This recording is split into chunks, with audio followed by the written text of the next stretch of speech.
Hello everybody and welcome to another episode of Hammercat Games. I'm your host Kato Emotion. Don't forget that we do have live streams every Monday, Tuesday, and Friday. Monday it is me, Tuesday is my buddy producer Mike, and then Friday we come together and do a stream podcast format where we are strictly playing local multiplayer games. So I hope you'll tune in for all those. We do obviously play games on the channel, but we also do some commentary on various news articles, and today I'm going to be talking a bit about Wirecard, specifically on this article I came across, and then I'm going to flesh it out a bit, some more details if you haven't been following. Wirecard says missing 2.1 billion never existed, and then tears up basically 2020 forecasts and so forth. So, I'm going to get right to it because my wife's harassing me to come eat dinner, and I'm literally just starting this now. Very bad timing on my part. So, let's get the ball rolling. First, I'm going to give you a recap on what is happening right now. I'm going to tell you, actually, let me start with who the company is, what they do. Then I'm going to tell you what's been happening in the news now, and I'm going to give you a timeline and then explain to you why there's no way in hell I am going to invest in this steaming pile of shift. Yes, I said shift. We do not swear on this channel. So we're replacing all swear words with keyboard symbols. Still working out the legend for this, but I'll let you know when we complete it. So yeah, what is Wirecard? Actually, one sec guys, let me just grab a quest so you're not just staring at me doing absolutely nothing. Oh good, one that will probably kill me. Shazam. Okay, so who is Wirecard rather? So Wirecard's a payment processor and financial services provider headquartered in Munich, Germany. They offer customers electronic payment transaction services and risk management, as well as the issuing and processing of physical and virtual cards. If you don't know who Wirecard is, or you don't recognize the brand, or the company rather, maybe some of you may recognize some of their subsidiaries, like Wirecard Card Solutions. They're the owner of the popular payment processing app Boon mobile app. So yeah, if you recognize them, then you do know Wirecard. They have a whole bunch of subsidiaries. Actually, they have about 20, which is insane, and they are on every continent in the globe, and they've done this relatively fast. So one of their subsidiaries, Wirecard Bank AG, holds a banking license as well as licenses from Visa and MasterCard respectively. They also have contracts with familiar payment companies such as familiar payment services such as Apple Pay, Alipay, WeChat Pay, JCB, American Express. There's a whole bunch of others, but you get the gist. They are well connected, and they are not afraid to work together with other large companies to bring you a quality service. So that, in the gist, is what they do, who they are. They've been around since technically 2005, but I think if you look them up, it'll say 1999. And the reason for that is because their predecessor, Infogenie, I believe it was, they were a hotline company that was trading on one of the German stock exchanges. They actually got bought out by Wirecard, and then they did a reverse IPO, which is when a private company buys out a public company that is listed, and they combine their assets and then basically just change their name and list as a new company on the stock exchange. And the reason why you would do this is just so that you could get past the strenuous process of actually getting listed on the stock. You just take over a company that's already on the exchange and then do your IPO that way. A lot faster if you have the money to do it that way. Okay, so what's been going on in the news? So this company is a pretty big deal in Germany. It was once, one of their number one promising companies. It was homegrown, something that they were all really proud of, or Germany was really proud of. And then, of course, this happens. The company begins spiraling into what seems like oblivion due to the misplacement.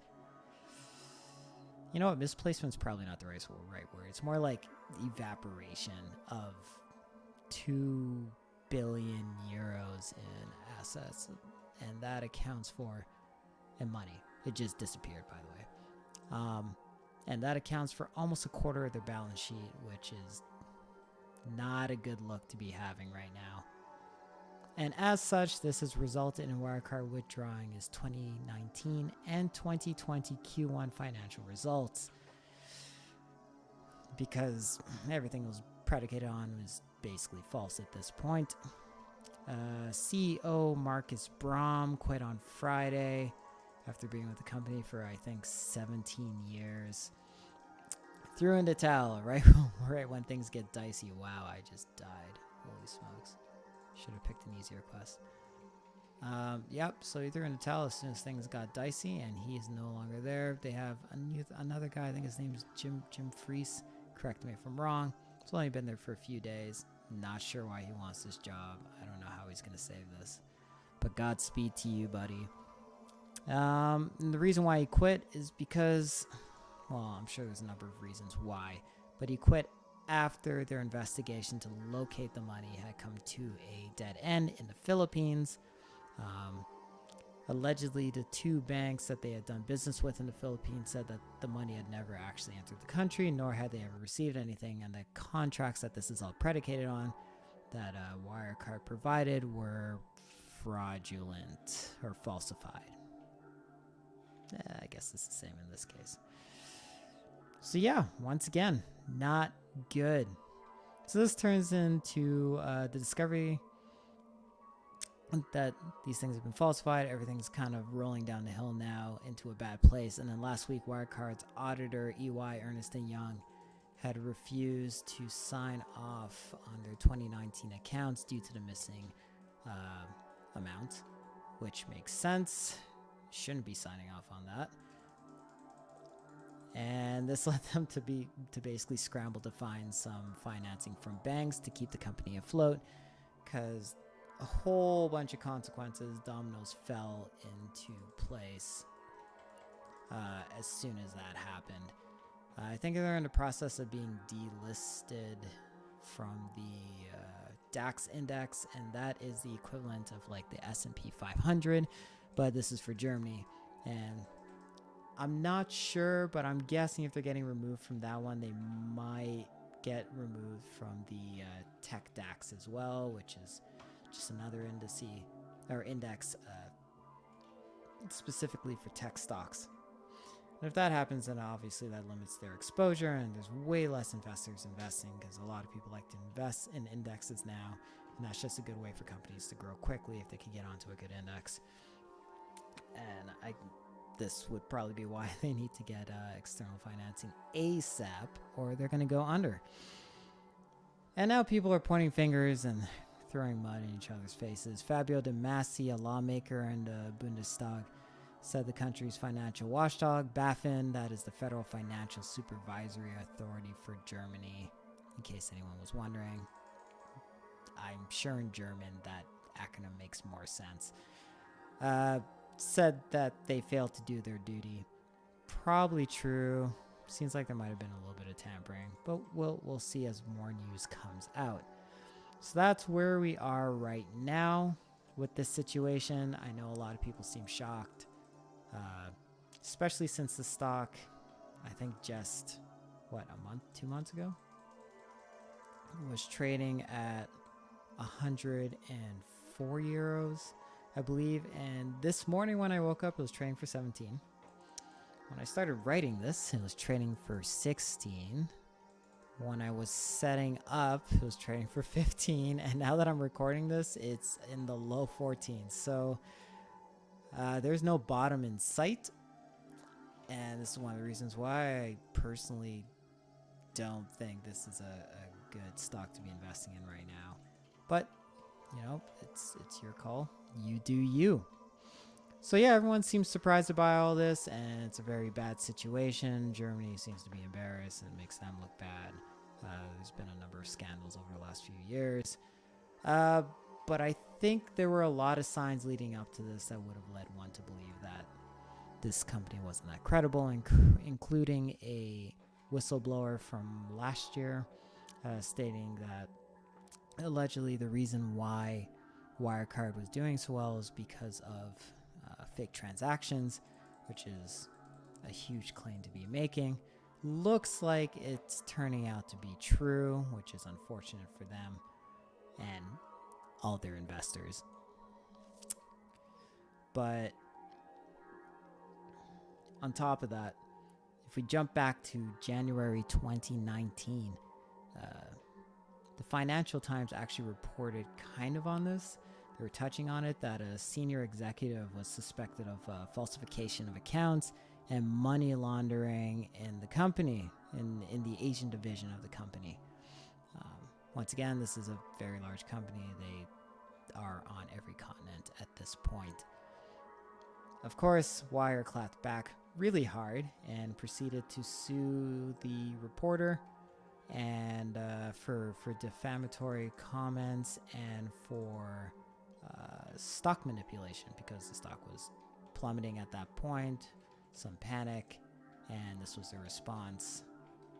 Of course, this leads to an investigation, but while this is all happening, BaFin gets involved and decides that they're going to prevent anyone from short selling this stock for 2 months.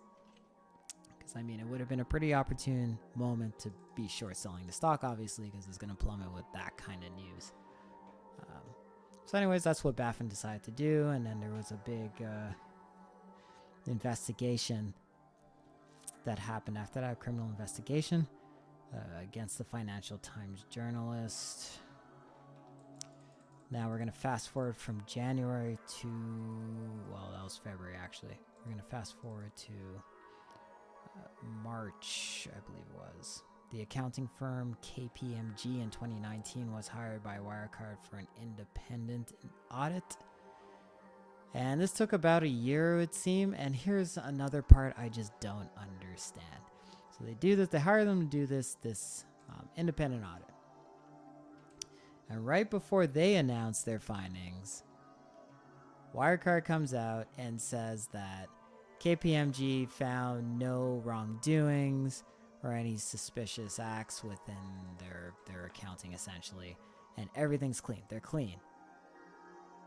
And then KPMG comes out a month later and says that there wasn't sufficient documentation to support, to deny all the allegations they had received. And then this really starts the downslide of the stock, because now we're in March 2020 right now. And moving forward to June, because this keeps getting worse. Now there's allegations that there might have been hacking for hire scheme involved, and basically they're pretty sure they've pinpointed the group that is doing the hacking is Dark Basin out of India, and they're basically a hacking group for hire, and they are targeting with hacking and phishing expeditions pretty much anyone that had been critical of Wirecard. Any person, any hedge fund, any organization, any newspaper, just targeting them with hacking and phishing expeditions. And it's been going on for months. And once again, this is not a good look, and it's kind of making it really seem who the obvious culprit here.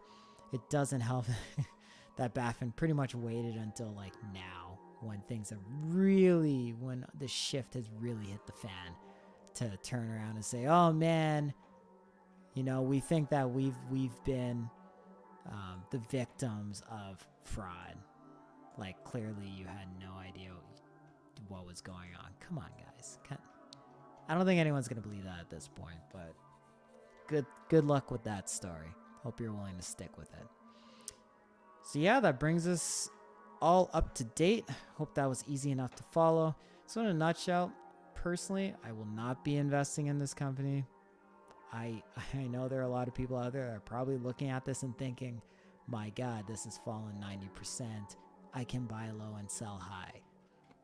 Look, there are no absolutes, I guess, in equity markets, but I'm willing to bet if you take your life savings out, sell your car, sell your house, and dump it into the stock hoping to make 1,000% return, you're probably going to come up with a big goose egg. Or at least not even come close to what you're hoping for. Look, I'm sure you could trade the charts. Actually, even if you were trading the charts and you're trying to do technical trading, I mean, you still shouldn't be getting in right now because the stock basically fell off a cliff and there's no bottom in sight. You might want to identify at least some appreciating factors before you even consider this stock. But hey, let's see what happens in the coming days. Who knows? Maybe they have some good friends in government that will bail them out to save the 5,300 employees that are employed by them. Although I don't think they're all in Germany. Probably not, with all these different divisions they have. But it's not looking too good, guys. So yeah, that pretty much concludes what's going on with Wirecard and what I've kind of learned in the last few hours about it. And it's kind of an interesting situation. I'm looking forward to see how this all unfolds because I think this is actually going to be a much, much bigger case involving more players than just Wirecard moving forward. And yeah, let's see how this plays out. So on that lovely note, thanks for joining me today, and hope you guys will tune in tomorrow for producer Mike's podcast live stream. Not sure what he'll be talking about, but I guess you'll find out when you sign in. We also don't have a concrete time for Tuesdays yet, but we're gonna iron all this stuff out and we'll put it on our banner on YouTube. All right, so until next time, stay safe in these Rona streets, and we'll see you soon. Oh God, I'm gonna die. Haha.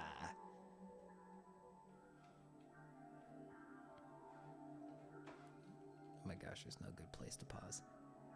Hammer cat!